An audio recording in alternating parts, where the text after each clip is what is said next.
Hello Earth Signs, hello Virgo, Capricorn, and Taurus. Welcome dito sa aking channel. Kapalaran 888, welcome, welcome. Alamin natin ang New Moon and Pisces message para sa lahat ng Earth Signs, Virgo, Capricorn, and Taurus. I hope na makuha mo ang energy and I hope na makaresonate ka dito.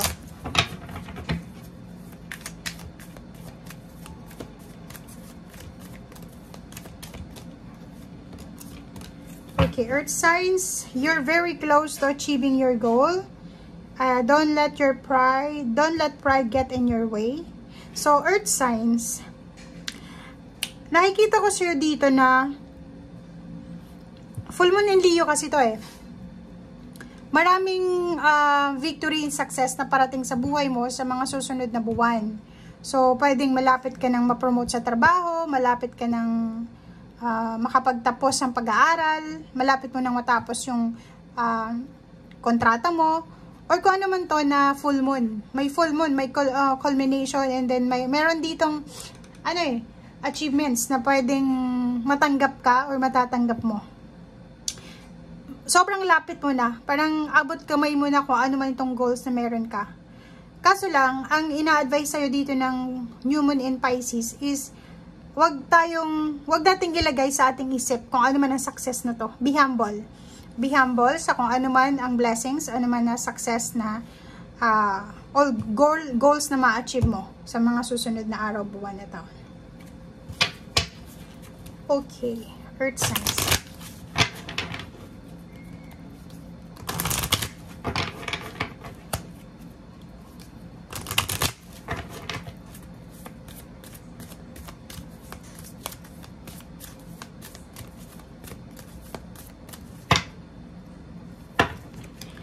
Okay, spiritual insight.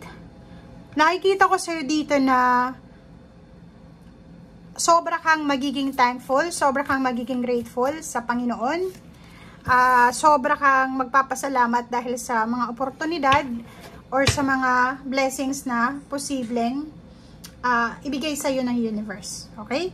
Nakikita ko sa'yo dito, Earth Signs, Virgo, Capricorn, and Taurus, na maraming posibilidad, maraming oportunidad sa buhay mo ang darating sa mga susunod na buwan, and lalo na mga taon, ang mga susunod na taon, sobra kang mag-expand ng horizon mo, kaliwat kanan yung oportunidad.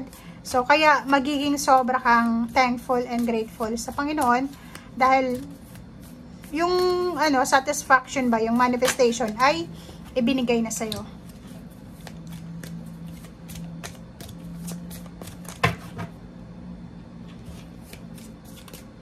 Kaso lang, nakikita ko sa'yo dito, may ibang Earth Signs na instead na success, instead na financial success or stability yung priority nila, nakafocus sila sa relationship. Parang may iba sa'yo dito na abot kamay mo na yung pangarap mo, tapos bigla kang nag-asawa, bigla kang nabuntis, or bigla kang nakabuntis. Nandito yung number 4 na fighting. Sinasabi na kailangan mong ipaglaban. Kailangan mong focus ka lang doon sa kung ano yung goals mo. Kasi sayang eh. 'Di ba? Kasi parang sinasabi ng bara sa'yo dyan na iba yung focus mo eh. 'Di ba? Dire-diretso lang dapat eh. Pero biglang liko yung nakikita natin dito. Sayang yung opportunity eh.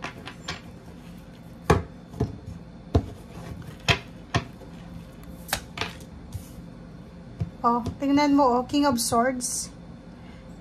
Malapit ka na sa goals mo eh. Kaso lang, merong ditong mga temptation eh. Nababalutan ka ng temptation. Kaliwat kanan din yung temptation sa'yo eh. Oh, sabi ko na eh.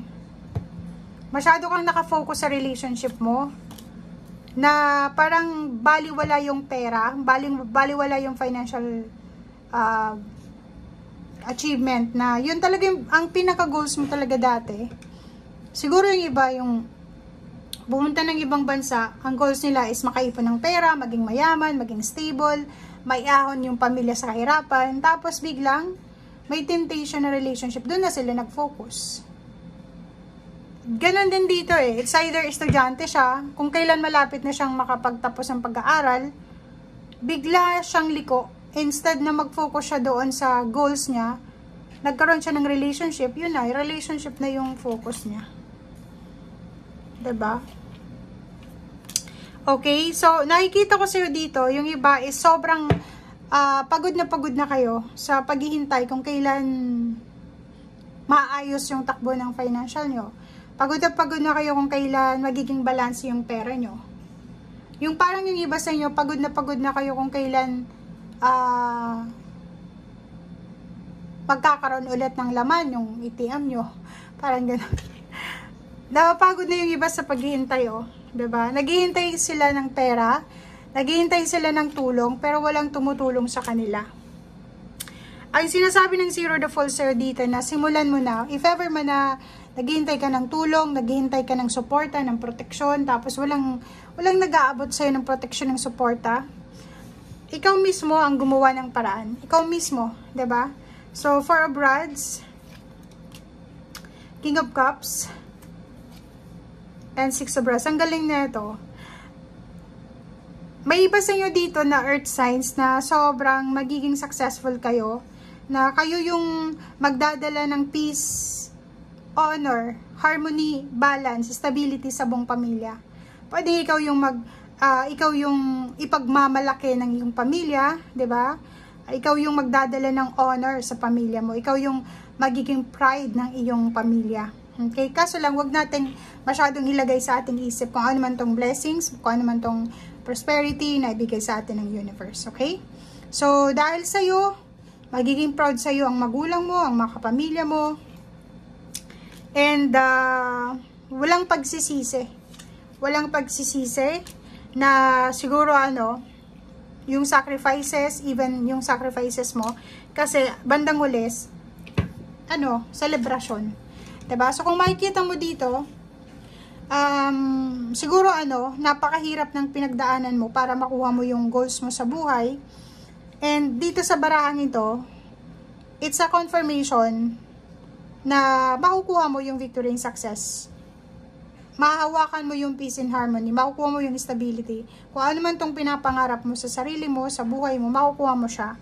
So, if ever nag-sacrifice ka, familia mo nag-sacrifice, walang regrets dito. Kasi lahat ng sakripisyo, lahat ng pagtsatsaga, pagsasuffer nyo, ang result is 3 of Cups, victory and success. Diba? So, ang ganda ng baraha mo. Maraming salamat and see you again. Bye!